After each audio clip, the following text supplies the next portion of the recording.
Hallo liebe Freunde des gepflegten Brettspiels und herzlich willkommen hier zu einer Ausgabe von der Messe in Nürnberg. Wir befinden uns an dem Stand von PlanB Games, ja. Und wir kriegen jetzt erklärt die ganz neue Auflage, die im Juni rauskommt, von Century Eastern Wonders.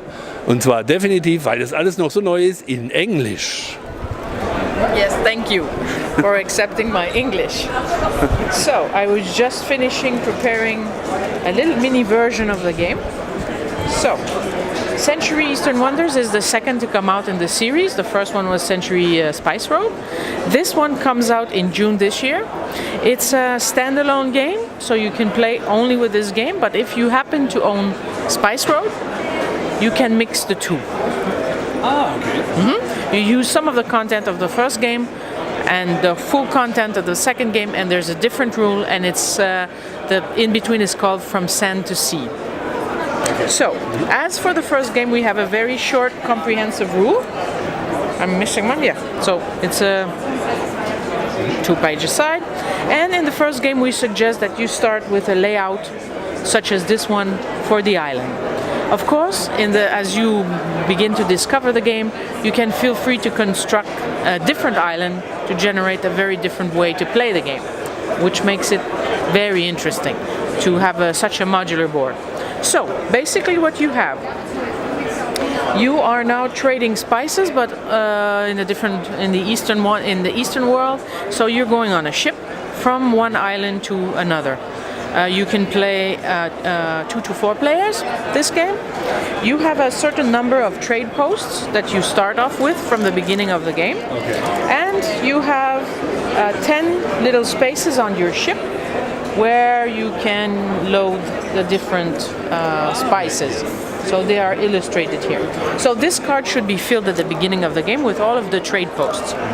On your turn, you may move. You can decide to go from one island to another, and if you want to go more than one, you have to pay 1 cube every time you move to another island. Okay? So, to the picking mechanism from the first version.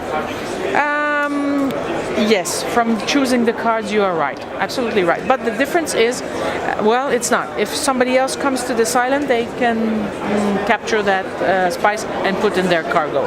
Okay? So on your turn, you do 2 things. You can move, choose to move, and then if you do, you have one action. And one of the possible actions is first you need to build a trade post on that island.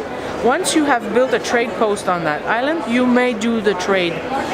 That's every time your boat comes into this island, you may generate this trade to change the cubes that you need, because the object of the game is that there are 4 ports. I will put it this way so you can see it better. There are 4 port tiles located around the regions where they are asking for a specific order of goods. Every time once you have in your ship the goods that are requested in that port, you can come in, make a delivery, and then grab these, in this case, these 12 points. One of the cool things about this game is that not only you have a modular board, so no 2 games are ever alike. The second, I'm trying to find one, but the second cool thing is some people would say, oh, well, it's a bit simple. I create some kind of a monopoly here. I build a few trade posts. I manage to get everything I want as a trade, and then I just go back and forth to this port and deliver. Well, no. Because there is a little tile here, which I'm trying to find. And, well, give it one more try, and if not, I just share with you. It's not there. One tile out of the whole pile of the delivery ports comes with a big red X on it, and so the port closes. Ah, good. So now you must travel. You are always forced to travel from one end to another to deliver the goods. And once, for example, this port, if this was a port tile, if this port has been delivered, then on the next turn, this one will be taken and this one will close and the new one will come here. Ah, okay. So there's a lot of calculating movements. It's not only about, do I have the cubes? Yes, I can deliver. You have the cubes, you want to deliver, but maybe Georg is faster than me. And he's within 2 tiles and I'm 6 in the back. Do I want to move faster, but I have to spend all these cubes to get there? Costly. Okay. Yes. So in this edition or this version of Eastern Wonders, there's also much more player interaction, and I can hinder what you're trying to do because I see you want to go there, but you're far and I'm closer. I have it. Do I want to leave it to you? Nah, I will go faster and grab it. Okay. This also, the fact that if I'm the first one to build one of the trade posts, it's cheaper for me than for you to come in second and do it. Ah, okay. Also, and if I yes, and also if I'm visiting a port or an island where you already are, well, there's a fee, and I must give you one of my cubes if I want to go there and use that action. But it's my choice which cube I give. Yes, always. But you have to give me something. Yeah, okay. Sometimes you only have brown cubes. It's a bit expensive. Yes. Everybody likes you, but it's a bit expensive. This friendship is a bit expensive. And lastly, there are 5 different bonus tiles. So, if you see from on this player card, I will turn it around for you. At the beginning of the game, the card is all filled, all hiding all the trade posts. So there are 16. 16, yeah. No, it's 20 because these are also filled. There are 20. Okay, there are 20 trade posts on the card.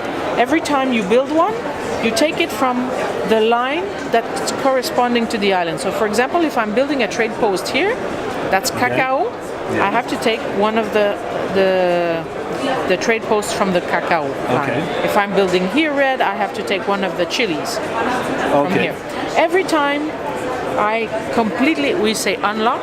Once I unlock one specific column here, I can get bonus. Okay. And this bonus I use for the rest of the game. So for this example, this one will come first. This is 6 points at the end of the year. The game, I'm sorry. Yeah. This is 1 red cube every time you rest. So if you stay on an island and say, okay, I don't do nothing, I get an extra cube. This is an extra free move for your ship. Instead of paying and leaving a cube, you get a free. And there's also an extra cargo tile. And you add 3 more to your ship. Oh, great. Okay. The first player around the table to have made 4 deliveries, the game stops. We tally deliveries. We tally points that have been uncovered on the card by building trade posts, and we tally a few bonus points. The one with the most points wins the game. Great. This was Century Eastern Wonders. That's great, and it was a very in-depth explanation. Really good for us. I'm happy you appreciate it. Yes, absolutely. Thank you for asking. You're welcome.